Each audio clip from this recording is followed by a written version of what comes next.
Imagine this for a moment. You open your mailbox one ordinary morning, expecting nothing more than bills and advertisements. But among the pile, you notice an envelope yellowed with age, corners worn, the handwriting elegant but trembling, like it belongs to another era. You open it, and suddenly, you're no longer in today. You're transported 40 years into the past. A past filled with love, regret, and questions that were never answered. This is the story of a letter that was written in 1982, but did not reach its destination until 4 decades later. A letter that held secrets, heartbreak, and the power to reconnect lives that were once torn apart. Welcome to Years Ago Stories. Here, we bring you real-life inspired tales that carry timeless lessons. If you want to hear more stories that touch the heart and echo the past, don't forget to subscribe and hit the notification bell so you never miss an episode. Now, let's begin the unforgettable journey of the letter that arrived after 40 years. The year was 1982. The world looked very different back then. Ronald Reagan had just become the U.S. President. Michael Jackson's Thriller was soon to change the face of music. And in many small American towns, life moved slowly, peacefully, almost untouched by the chaos of the outside world. In one of those quiet Midwestern towns lived Eleanor, a 22-year-old woman whose life was about to take a turn she never expected. Eleanor had grown up in that town all her life. She was known for her thoughtful nature, the kind of girl who always had a book under her arm, and who dreamed of seeing the world beyond the cornfields and church bells. She had just graduated from college, the first in her family to do so, and opportunities were opening before her like never before. But opportunities often come with choices. And choices, as Eleanor soon discovered, can change the course of a life forever. Because waiting for her back in town was Daniel. Daniel was 24, a mechanic who worked long hours at his father's garage. He wasn't the kind of man who dreamed of big cities or fancy titles. He was steady, reliable, and rooted the sort of man who carried tradition in his very bones. He and Eleanor had grown up together, spent endless evenings on the porch talking about the future, and believed that love could overcome anything. Yet by 1982, cracks had begun to show. Eleanor's dreams and Daniel's responsibilities pulled them in different directions. She wanted to move to the city, to start a career, to make her mark on the world. He felt tied to his family's struggles, bound to take care of them, and fearful of leaving everything he knew. Their love was strong, yes, but sometimes love alone isn't enough. One rainy afternoon, Eleanor sat at her small wooden desk by the window. Outside, the storm pressed against the glass, but inside, it was her heart that was storming. She reached for a pen and paper, cream-colored stationery that had been a graduation gift, and began to write. Each stroke of the pen carried not just ink, but emotion. She wrote about her dreams, about how she wanted to see the world beyond their town. She wrote about the loneliness she felt when Daniel chose responsibility over their future. She admitted that she still loved him deeply, but feared that love would soon turn into resentment if their paths continued to drift apart. And then, at the very end of the letter, Eleanor wrote something she had never dared to say aloud. A truth that weighed heavy on her chest. It was her final confession, her last attempt to bridge the distance between them. When she finished, she folded the pages carefully, slipped them into an envelope, and addressed it to Daniel. Her hands trembled as she sealed it. With every step she took toward the town's red mailbox, her heart pounded harder, as though warning her that this letter would carry not only words, but the weight of her entire future. With one final deep breath, she slid it into the slot. Clang! The sound of the letter falling echoed in her mind. Eleanor believed she had just closed a chapter of her life, that Daniel would read her words, and either they would find a way back to each other, or she would at least have the closure she needed. But fate had other plans. Because Daniel never received that letter, days turned into weeks. Eleanor waited. At first, she checked the mailbox every morning, hoping for a reply. Then she began to check less often, convincing herself that maybe the postal service was slow. Weeks turned into months. Still, nothing. Daniel never wrote back. He never called. He never came. Eleanor's hope shifted to disappointment, and disappointment hardened into something worse, silence. She told herself that Daniel had simply chosen not to answer, that perhaps he no longer cared, that maybe his promises of love had been nothing more than youthful words whispered under starlight. What she didn't know was that Daniel, too, was confused. From his side, it seemed Eleanor had left without a single word. One day she was in his life, the next, she was gone off to the city, chasing dreams he wasn't a part of. Two hearts, both broken, both waiting for answers. And between them, somewhere in the unseen world of letters and envelopes, was the truth lost, buried, or hidden by hands they would never see. Life went on, as it always does. Eleanor moved to another city. She built a career, eventually married, and raised children. To anyone looking in from the outside, her life was full and steady, yet deep inside, she carried a quiet ache. On sleepless nights, she would whisper to herself, "Why didn't he answer me?" Meanwhile, Daniel stayed in town. He worked the garage, cared for his family, and grew older with calloused hands and a heavy heart. People said he was kind but distant, a man who had once loved deeply and never quite recovered. His silent question, the one he never shared aloud, was, "Why did Eleanor leave me without even a goodbye?" Two people, once bound together, now separated by time, choices, and an unanswered letter. A letter that still existed. A letter that had never reached its destination. And after 40 long years, it was about to come back. But how? Where had it been all this time? Who kept it hidden? And why did it surface now, after decades of silence? Stay with us, because in the next part of this story, you'll discover how one forgotten envelope held the power to change everything, even after 40 years. If this story has already touched your heart, don't forget to subscribe and turn on the notification bell Sadio so you'll be here when the mystery unfolds. And if you've ever had a letter, a memory, or a moment from the past that stayed with you, share it in the comments below. Your story matters too. The letter Eleanor poured her heart into in 1982 never reached Daniel. For decades, both of them lived with unanswered questions, shaping choices and silences that defined the rest of their lives. But what really happened to that envelope? How could something so small, a folded sheet of paper sealed in an envelope, vanish into thin air, only to resurface 40 years later? Back in those days, postal systems in small Midwestern towns were not as precise or digitized as today. Mail clerks worked long hours, and mistakes, though rare, did happen. That rainy afternoon in the spring of 1982, the clerk on duty remembered being drenched from head to toe as he collected mail from the red box. His glasses fogged, his hands numb from the storm. He hurried to unload the pile of envelopes into the back room of the post office. The room was crowded, shelves sagging with packages, cabinets stuffed with envelopes waiting to be sorted. Somewhere in that rush, Eleanor's letter slipped behind a heavy wooden cabinet. The envelope landed in the shadows, wedged between dust and forgotten receipts. No one noticed. No one even imagined. For decades, that cabinet sat unmoved. New staff came, others retired, systems changed, and eventually computers replaced paper ledgers. Yet that small envelope remained hidden in silence, sealed with Eleanor's trembling handwriting, like a time capsule waiting for its moment. Meanwhile, Eleanor tried to move forward. But unanswered love leaves an invisible scar. Within a year of posting the letter, she left her hometown. The city became her refuge and her challenge.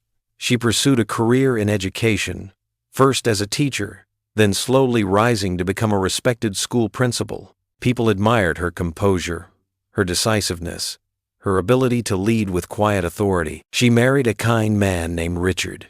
Their marriage was stable, respectful, and together they raised 2 children. To the outside world, Eleanor had built the perfect life, a family, a career, a warm home. But there were moments when the facade cracked. Late at night, when the city lights shimmered through her bedroom window and Richard was fast asleep, Eleanor would open a small wooden box she kept at the back of her closet. Inside were keepsakes from her youth, faded photographs, postcards, a dried flower pressed between dictionary pages. She would hold those relics and whisper the same haunting question: why didn't Daniel answer me? The silence of the past echoed louder than the laughter of the present. Though she never spoke of it to her husband or her children, the wound never closed. It simply became a part of her, hidden but alive. Daniel, on the other hand, stayed in the same town. His life was predictable, routine, almost mechanical. He ran the garage with skill, greeted neighbors politely, and attended church every Sunday. People trusted him, relied on him. Yet behind the reputation of a dependable man lay a loneliness that never softened. Daniel never married. When asked, he laughed it off, saying he was too busy or that he hadn't met the right person. The truth was harsher. He never understood why Eleanor had left without even a goodbye. He replayed their last conversations over and over in his mind. Her eyes that night on the porch, the hesitation in her voice. He wondered endlessly, had I failed her? Was staying behind to care for my family a mistake? For 40 years, Daniel carried the weight of questions with no answers, never knowing that the truth was hidden just a few blocks away in a forgotten post office corner. Then came the autumn of 2022. The town's old post office, a brick building that had stood since the 1950s, was finally scheduled for renovation. Contractors moved furniture that hadn't been touched for decades. Dust filled the air, and beneath layers of cobwebs, workers found a pile of misplaced envelopes. The edges were yellowed, stamps obsolete, ink faded but legible. Among them was one that stood out, addressed simply to Daniel Miller. The handwriting was delicate, unmistakably feminine, the loops of the letters suggesting youth and urgency. The envelope seal was still unbroken. The supervisor stared at it, recognizing its strangeness. Letters arriving late by a week or two was common enough, but 40 years? That was unheard of. Still, postal rules were clear. Mail must be delivered, no matter how late. And so, 4 decades after it was written, Eleanor's letter finally began its journey. It was a crisp October morning when Daniel, now in his 60s, walked onto his porch with a mug of coffee. He picked up the small stack of mail, expecting nothing more than bills and advertisements. At the bottom, he saw it. The envelope. His name, written in handwriting he knew instantly. Eleanor. His breath caught. For a moment, he felt as if time had folded in on itself.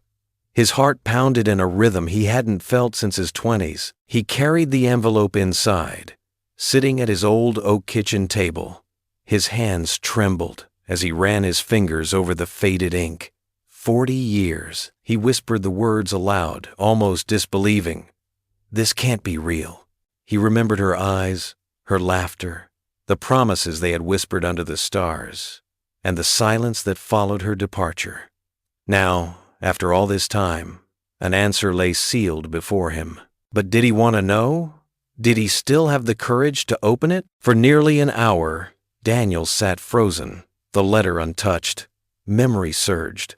The night she left, the ache that followed, the years of wondering. Finally, with a deep breath, he slid his finger beneath the flap and carefully tore it open. Inside were Eleanor's words written by a woman young, hopeful, and heartbroken. Words Daniel had waited his whole life to hear. But what those words revealed was something neither of them could have imagined. Daniel unfolded the thin pages. The paper crackled, and with it a younger voice seemed to rise, the sound of Eleanor, when hope and fear shared the same breath. Daniel, it began. I've written and torn this up a dozen times. If I can put the truth on paper, maybe we won't lose each other. Or if we do, At least it will be honest. I love you. Start there. Whatever comes next, know that. I've been offered a job in the city, everything I studied for. It feels like a door I have to walk through. But every time I picture it, I see you on the porch, your hands stained with grease, your eyes soft when you talk about the future. I want that, too. I'm afraid our roads have split, at least for now. The line wavered, ink a shade darker where the pen had paused. I need to tell you something I've told no one else. I found out last week. I'm late. The doctor confirmed it yesterday. I'm pregnant, Daniel. The words blurred. Daniel pressed the page flat, as if steadiness could be given by touch. I don't know how you'll feel. Maybe angry, maybe frightened. I only know I'm standing in a doorway and both sides look like heartache if I walk alone. I want you to come with me. Or I'll stay, if you say the word and we can make a plan that doesn't crush who we are. I'll try for us the way I tried for school. I believe we're meant to be a family, but not if you hate yourself for leaving or I grow bitter for staying. I'm asking for honesty, even if it breaks me. I'm afraid of telling my parents. I'm afraid of staying. I'm afraid of going. Except when I imagine you holding our child, then I'm not afraid at all. That's the truth I couldn't say out loud. I am carrying your child. If you don't want to see me again, I will bear it. But please, don't leave me in silence. Tell me what is true for you. The letters tightened toward the margin. If you don't answer, I'll have to make a plan. I have an aunt in the city, Aunt Margaret. She is kind. I'll try to work and keep the baby. If things become impossible, Margaret says she knows a family who would take in a child with care, no judgment. I write their name only because she asked me to, the Whitmans. I don't want to be apart from our child. I don't. But I don't know what the world will allow me, or what yours will allow you. If there is a way for us, say the word. If there isn't, promise me one thing. Someday, we'll tell the truth to ourselves, to any children who come, and we won't pretend love was not here. I'm enclosing a photograph. It's us at the county fair last summer, when you won the ring toss on your third try and gave me that ridiculous blue ribbon. I kept it. If our child ever asks who you are, I want to show them someone who tried. I'll be at the bus station Friday at noon. If you come, I will go anywhere with you. If you don't, I will still go on. And I will try to build a life you would be proud of. Please write. Please come. Please don't leave me to guess. Eleanor. Daniel found the photograph tucked into the fold. 2 young faces, squinting at a summer sun, a blue ribbon, like a promise. On the back, in Eleanor's hand, County Fair, August 81. If we forget, let this remind us we wanted the same life. He read the letter again, slower. For 40 years he had believed she left without a word. Now the room tilted. She had written, she had asked, she had been brave for both of them. And somewhere, there might be a child grown now, carrying the echo of his eyes. A thinner page slipped free, dated 2 weeks later. Daniel, the second note said, I didn't see you at the station. I won't pretend I didn't hope. I did. The bus came. I said goodbye to the town under my breath. I'm with Aunt Margaret. She says I should rest. If you wrote and your letter is wandering, know that I waited for the last bus. I kept the blue ribbon in my coat pocket. If I am able, I will send the baby's name. If I am not, please forgive me. Please remember I tried to tell you the truth. Eleanor. There was no baby's name, no later address, just the steadier signature of someone who had found a way to keep moving. Daniel leaned back, hand over his mouth. The kitchen clock ticked. Outside, a dog barked. The ordinary world went on, indifferent to the earthquake in his chest. He stood and stared at his reflection in the window, an older man holding a letter like a lifeline. He tried to imagine the life that might have been if he had read these words in 1982 and run to the station. He pictured a child learning to ride a bike, A birthday cake. A first day of school. He tried to imagine a name. Grace. The word rose unbidden. A name for what he needed now. A way through what cannot be undone. He studied the envelope, the ghosted postmark, the softened corner. Questions had built his last 40 years. Answers were owed whatever courage they cost. He pictured the old post office, now newly painted, the clerk who might still remember the renovation. The town library kept city directories and old phone books. Somewhere in those thin columns, the Whitman name might be waiting. If not, Aunt Margaret's address, half remembered from a long-ago Christmas card, might surface in his mother's desk. Threads existed. He would start tugging. He reached for his coat, then paused and slid the fair photograph into his breast pocket. When he opened the door, the morning air felt almost like spring despite the season. He locked the door, turned toward town, and began with the only place that still kept records of what the years refused to forget. Daniel walked through town with the photograph pressed to his chest. Each step felt heavier than the last, not because of age, but because of the weight of 4 decades folding into one morning. He had lived a life built on silence, and now silence was no longer an option. His first stop was the town library. It still smelled of dust and old paper, just as it had when he was a boy. He searched through fragile city directories until his fingers brushed a faded entry. Whitman. The address was blurred by time, but it was a thread. Next, he asked about Aunt Margaret. The librarian, a young woman with sharp eyes, leaned closer. "We've digitized some of the old records," she said.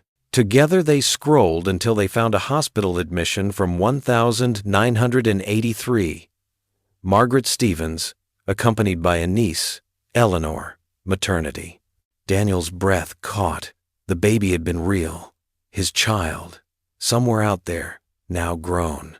Piece by piece, the trail continued. Old church bulletins mentioned Margaret. A neighbor remembered the Whitmans. Every fragment told the same story. Eleanor had carried the baby to term, and somewhere along the way, an adoption had quietly taken place. Weeks passed as Daniel traced one lead after another. He made calls, wrote letters, and knocked on doors of houses that no longer held the same families. At night, he returned home and spread papers across his kitchen table, the same table where he had first opened Eleanor's letter.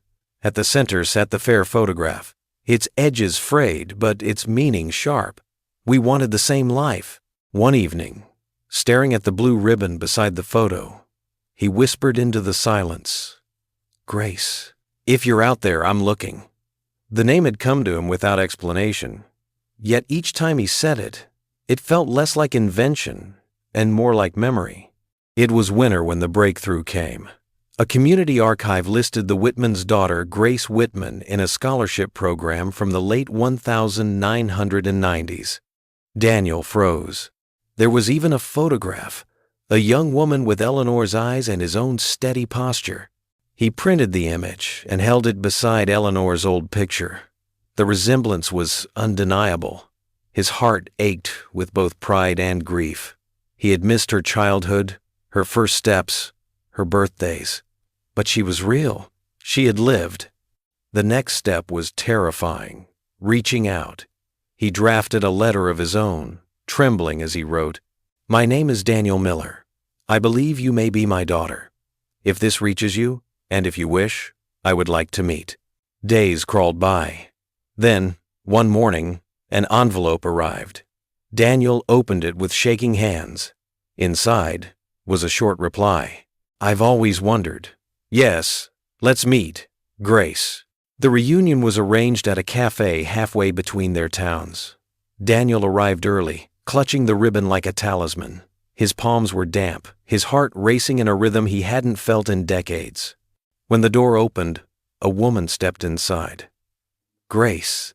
She carried Eleanor's hair, Daniel's eyes, and a posture that felt strangely familiar. For a moment, time stilled. Then she smiled softly. "I think we've waited long enough," she said. Daniel swallowed hard. I've missed so much. You couldn't have known, Grace replied, sliding into the seat across from him. But all my life I felt there was a missing piece. When your letter came, it finally made sense. They spoke for hours. About Eleanor, her strength, her silence, her decision. About Grace's childhood with the Whitmans. The kindness they showed. The questions she carried. Daniel listened, tears filling his eyes, answering with honesty. He did not excuse the lost years.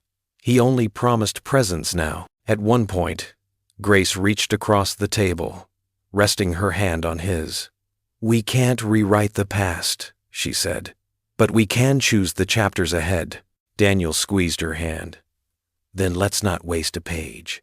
They laughed through tears, exchanging stories how Grace loved music, how she wondered whose eyes she had, how she always felt different. Daniel told her about his garage, about the nights he sat alone, about the photograph that never left his drawer. When Grace finally stood to leave, she hugged him tightly. You gave me an answer, she whispered. That's more than I ever thought I'd have. That night, Daniel returned home with a heart heavy yet light. He placed Eleanor's letters back in their envelope, laid the photograph and ribbon beside them, and now added Grace's reply. For the first time in 40 years, the silence had broken.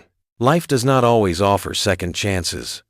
Sometimes an unsent word or a lost letter can shape decades. But sometimes, against all odds, the past returns, carrying not only truth, but also healing. Daniel's journey, Eleanor's courage, and Grace's discovery remind us, love delayed is not love denied. It may sleep in forgotten boxes, wander through lost years, but when it returns, it can still mend hearts. If this story touched you, share your thoughts in the comments below. And if you'd like to hear more stories that echo the past and light the present, don't forget to subscribe and tap the notification bell, because the next story might just be the one that feels like your own.